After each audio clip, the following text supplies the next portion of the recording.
and welcome to the Dr. Bob Show. 25 million people in the United States have asthma. That's about 1 in 13 people that have asthma, a condition with cough, wheeze, and shortness of breath, a condition that causes frequent emergency room visits, hospital visits, hospitalization, visits to your primary care doctor. It's a big cost center for the insurance companies. Our medicines are better, and yet more people are having asthma. As we improve our medications, what are they and what can we do to help you or your loved ones with asthma? My guest is Dr. Jane Conley. Dr. Conley is a board-certified allergist, and she deals with asthma every day. She'll answer our questions. Hello, I'm Dr. Robert Overholt, and I'll be your host for the next 30 minutes on the Dr. Bob Show. Later on, we'll be talking about, are there ways that we can prevent dementia, maybe delay getting Alzheimer's? And what are the true benefits of regular exercise? And what do we mean by regular exercise? A lot of benefits for you and a lot of information. You'll want to stay tuned.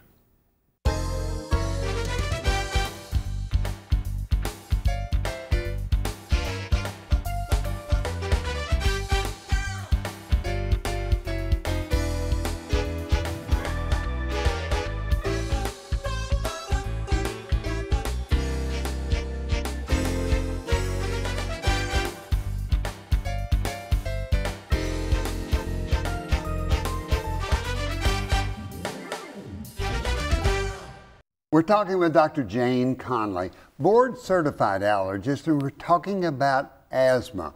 What is it? What can we do for it? Jane Conley, welcome to the Dr. Bob Show. Thank you, Dr. Bob. Tell me, what is asthma?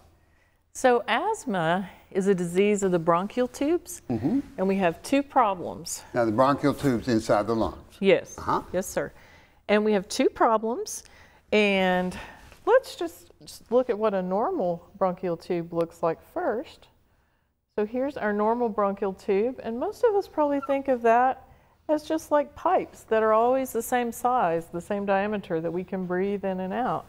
But for folks who have asthma, and for all of us, we have muscles that wrap around our bronchial tubes. And for folks who have asthma, if they're exposed to a trigger, those muscles can contract, so they can make the bronchial tubes smaller.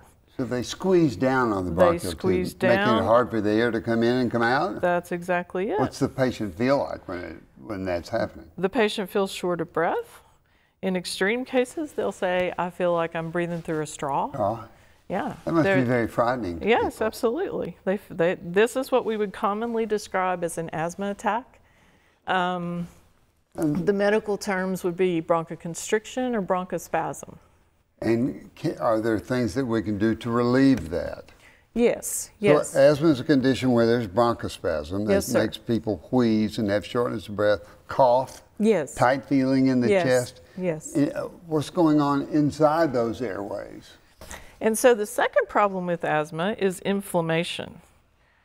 So imagine when you have a cold, think about how your nose feels. It's red, it's swollen, there's a lot of mucus, and it just makes it hard to get air in and out. Yeah, but those stuff you can't, but there's nothing worse than that feeling. Exactly, exactly. And so the same thing can happen in the bronchial tubes. And so let's think about what a normal airway looks like first. It's got a nice thin lining. It's not red, there's not a lot of mucus. So the air comes in and out, that's normal. That's right, that's the normal side. But on the asthma side, most asthma patients have, to a varying degree, chronic inflammation. And so that means that the mucous membranes, which is the lining of the bronchial tube, is swollen to some degree all the time. So it means there's difficulty all the time, but in addition, you can have spasm that even makes it worse. That's an asthma attack. Exactly, exactly. When you combine these two problems, and imagine that there's that mucus in there, this patient only has a small amount to breathe through compared to this side, and then those muscles tighten down. Now you've got a very uncomfortable patient. So what do you do for that? How do you treat bronchospasm and the inflammation that's in the airway? So the bronchospasm, we use what we call our rescue inhalers, and they relax these muscles and cause the airway to open up. They do a good job? For the most part, yes. How fast do they work? About 20 minutes. Okay, so the name of some of the rescue inhalers would be? So albuterol would be the common one, and we can give that either through the nebulizer or inhaler. And then levalbuterol is a newer form of albuterol. It's used for folks who have a lot of shakiness with the original albuterol, and it seems to help a bit with that. Yeah, but they both are doing the same thing. They begin to work in a short period of time. Yes. How long do they usually last, the reliever? Usually not more than 4 to 6 hours. So you've got 4 to 6 hours of relief. Most people get relief with that? Most people do. Obviously, asthma attacks can occur in all different degrees. Yeah. So there are folks who may take their reliever and take it once and they're good to go. There are other folks who, if they're having a more serious asthma attack, may end up having to take that repeatedly or even go to the hospital if it isn't working for them at home. Can that spasm and the inflammation get so bad that people die because of asthma? Absolutely. And so one of the important things to do is to get your asthma under control. That's right. What we really want to do is try to control this inflammation long term and teach the patient. Make sure that they understand how the disease works, make sure that they understand their rescue medicines. And for a lot of our patients who have more significant asthma, they'll need a controller medication. So that's something that long-term controls this inflammation and sometimes even holds the airways open for longer periods of time. So is that inflammation, the medicines that work on the inflammation, is there inflammation all the time, sort of low grade all the time, or it just comes and goes like bronchospasm? It's more likely to be low grade all the time. So what can you do for the inflammation? What treatment? Well, the most important thing is to try to identify your triggers. If you have the type of asthma that is triggered by exposures, and many folks do, you want to avoid those. So that can be cigarette smoke, strong odors like perfumes. So they can trigger the inflammation and the bronchospasm. Yes. Smoke, perfumes, irritating odors. Yes, pollens. Exhaust fumes. So pollen, what does pollen do? Meaning tree pollen actually causes an allergic response that can worsen the asthma. So are most people that have asthma, is there an underlying allergy? A lot of folks there are, a few there aren't. Okay, and so we've got allergy, we've got pollution, we've got smoke, cold air. Absolutely. Exercise. Yes, yes. Extremes of temperature, change in weather. They have the most difficulty in the spring and the fall when weather changes quickly. When the barometer really changes, that's hard for patients with asthma. Is it easy to recognize when somebody has asthma? Do we pay enough attention to the patients that have asthma by controlling that inflammation and making sure that we have medicines to relieve the asthma attack? Well, I think we're very aware of that. But what we want to do is try to help people in the community, our patients, and also doctors, look for a pattern. So if they might occasionally have bronchitis and it's a rare thing, and maybe they get an inhaler and they never need it again, I wouldn't be so concerned about that. But what we're watching for is the recurrence. When people have recurrent asthma, will it eventually, or could it eventually damage the lungs? Yes. The inflammation. So eventually, if we don't deal with this inflammation, it can cause scarring, which is irreversible. How do you make the diagnosis of asthma? Well, a careful history is the most important thing. We can also use a spirometer. So that's a machine that you blow into. That's what we're going to be talking about when we come back. What is a spirometer? What is spirometry? How do you make the diagnosis of asthma? What does it really tell you, and how does it help the doctor and the patient?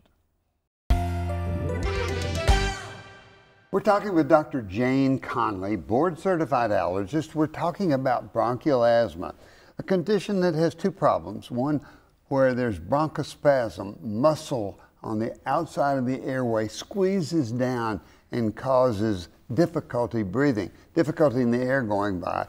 And then on the inside of the airway, there's inflammation that lines the bronchial tube. And we've got to treat both of them if we're going to get the patient better. We're starting to talk all about the diagnosis. Jane, tell me, how do you make the diagnosis? How do you really know it's not pneumonia or it's not emphysema or something like that? How do you diagnose asthma? Well, the first thing is a very careful history. And then we may use something called a spirometer.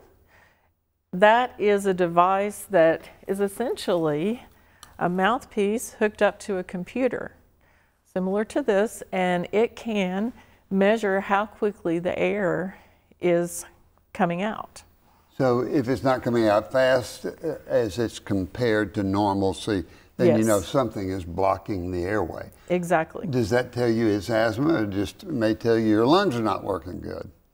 Well, if it tells us who have studied how these numbers are supposed to look, it helps us tell the difference between asthma and other types of respiratory diseases. And of course, you're also matching that up with the history to help you put those facts together. Now, one thing about spirometry is it can be normal when an asthmatic is not having an asthma attack. Yes, and so it often happens that we may see that patient in the office and they're having a good day. We go ahead and try the spirometry, it's normal, and we hope to see them back sometime when they are having an exacerbation, and that may allow us to see the airways are obstructed, and then we can actually give medicine. So the albuterol, the rescue inhaler, like we were just talking about, or a nebulizer, give medicine, wait a few minutes, and try the spirometry again. What happens when you try it again? So if somebody has got mildly abnormal tests and you're not sure what it is, you give them the nebulization, right, the to medicine. Open the airways. And what is the second, what does it tell you? So what we expect to see if it's asthma is reversibility. That means that those numbers, which were low, actually come back to normal. So it's like a before and after picture. Yeah, it's right there in the office at the same time. That pretty much establishes the diagnosis. Yes, sir. Reversible airway disease. And yes, then you know they've got asthma. How do you know what kind of medicines they need? Again, it depends on the history. We use these numbers that we're getting from the spirometry.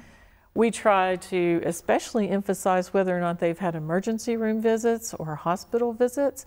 If they have, that's a red flag. So we're going to use a little bit stronger medications, at least initially, so that we can get their asthma back under control. So if you think inflammation is one of the problems, yes, and it's low grade all the time you mentioned, yes, what kind of medicines do you use to help the inflammation? So the most common thing we're going to use is inhaled corticosteroids. So those are steroids of the prednisone type. Everyone's probably familiar with prednisone that you take by mouth, but they're such tiny doses. So when we're inhaling them, they're going into the airway where we need to control that inflammation, but they're really not affecting the rest of the body very much like prednisone would. So they take away that inflammation. Yes. That makes the airways relax a little bit more, makes it where you don't have as frequent spasms. Right. Prevent the long-term scarring, preserve lung function long-term, which is our main goal.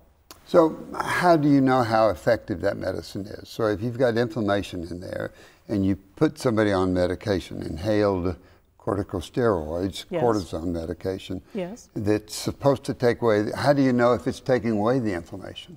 So they come back, we do the history again, we find out how well they're doing with their daily activities. Are they able to sleep? Are they able to climb stairs, or whatever daily activities they need to do? How often are they needing their rescue inhaler?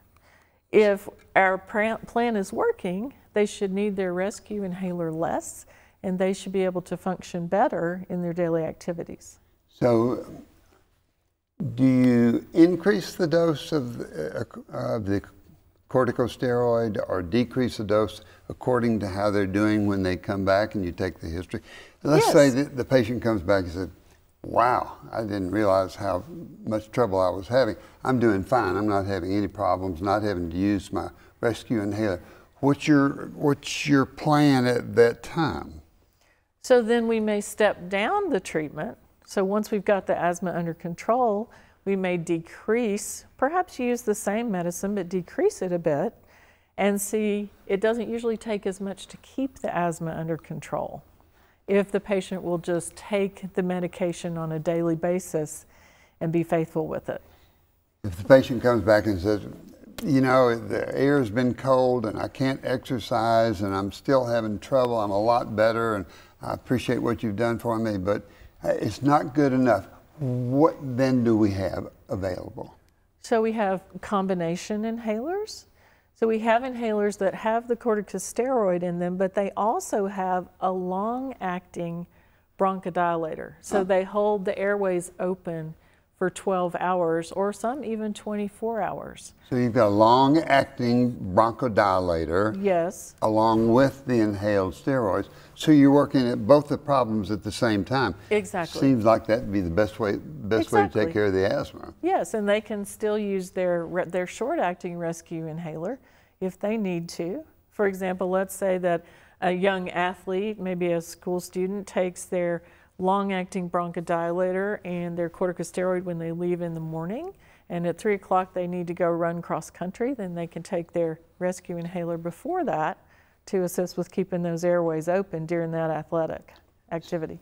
So as an allergist, as an asthma specialist, do you feel like we should get most patients under good control, you know, if we give them the right medications? Absolutely. I think that's such an important message.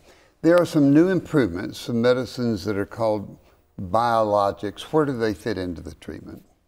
And what are they? For folks who are not responding to the more traditional type medications that we've already talked about, biologics get at the cause of the underlying inflammation a little bit better. And so we're studying the different messengers or the mediators in the body that cause inflammation.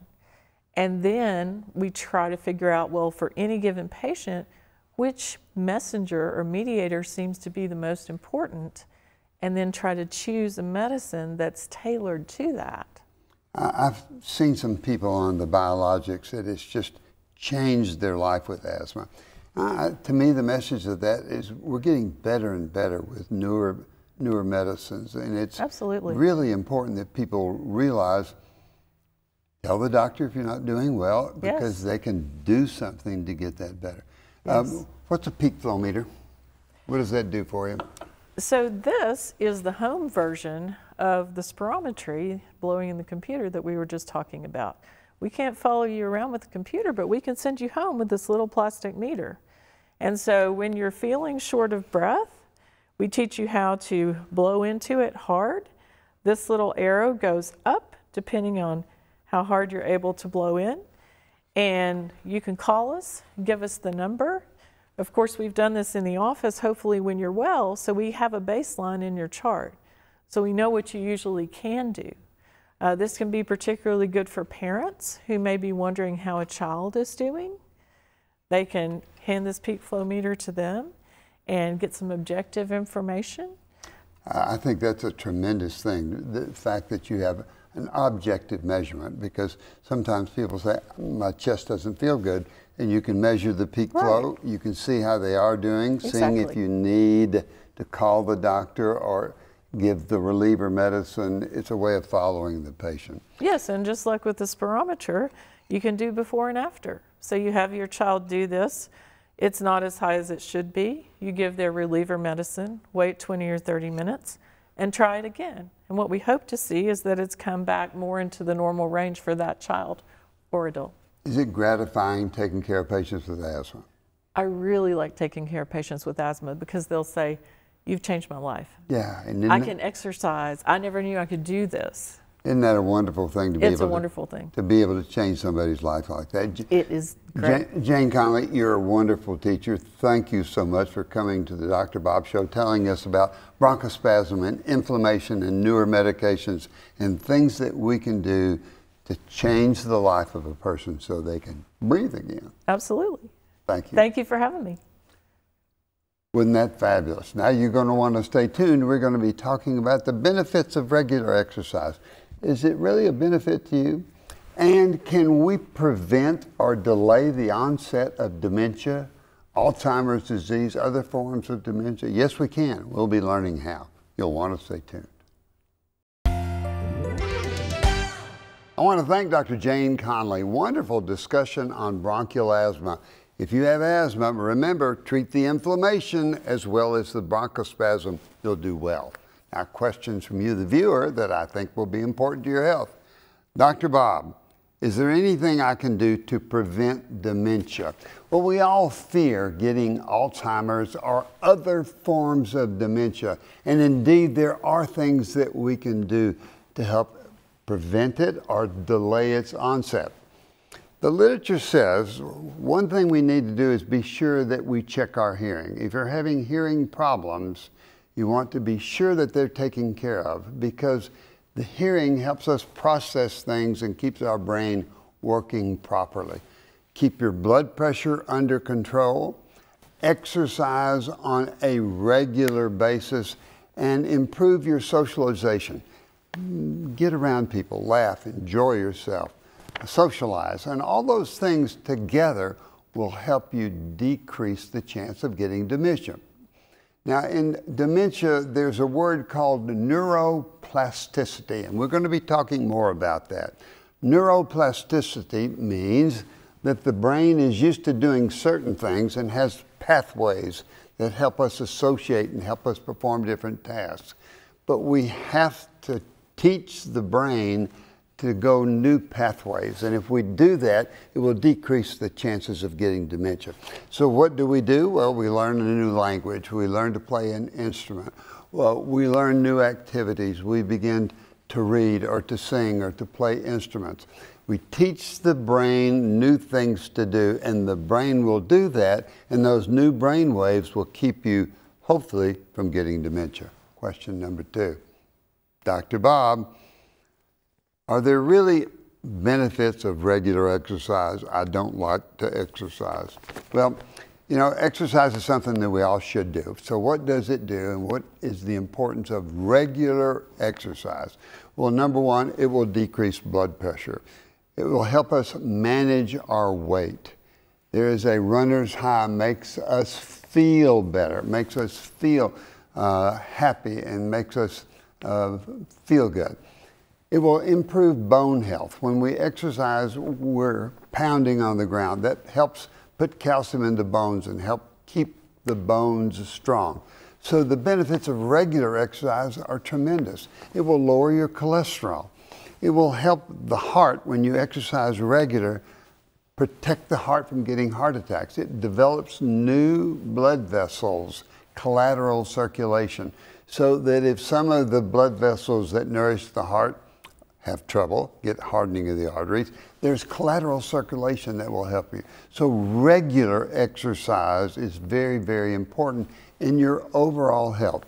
The best way to exercise regular, get your tennis shoes out, get outside and walk. Get somebody to walk with you.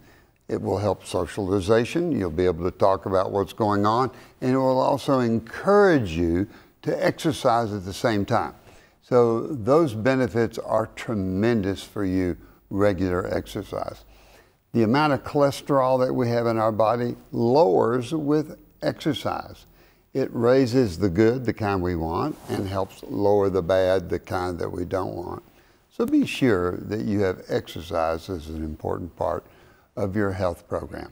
All the time that we have for this show, remember those 4 things that we like to do. Number 1, exercise.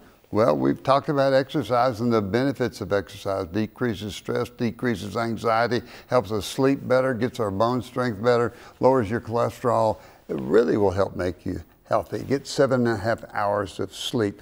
Be sure you're sleeping well. If you're not, you need to talk with your doctor. Is it pain that's keeping you awake? Is it your medicines that you're taking at nighttime? Are you taking coffee or brain stimulants too late in the evening? All those things will keep you from getting a good night's sleep. So be sure that you're sleeping well. Be sure that the bedroom is nice and dark and there's not lots of lights and lots of noise that are preventing you from that good night's sleep. The more we learn about sleep, the more we know that it's an important part of helping you. Eat properly. It's the nutrition that you get will help your cholesterol, will help the body stay healthier. You've got to nourish the machine, so you've got to be sure that you eat. But eat more fruits and more vegetables and more fiber, and eat less fatty and fried foods. You know the foods that are good. Get on a good eating program and be sure that you eat healthy. And most of all, what is it we like on the Dr. Bob Show? It's that laughter in your life. Stay happy, laugh a lot, tell jokes, have fun, enjoy yourself, enjoy the fun of living a good life, and you'll stay healthier.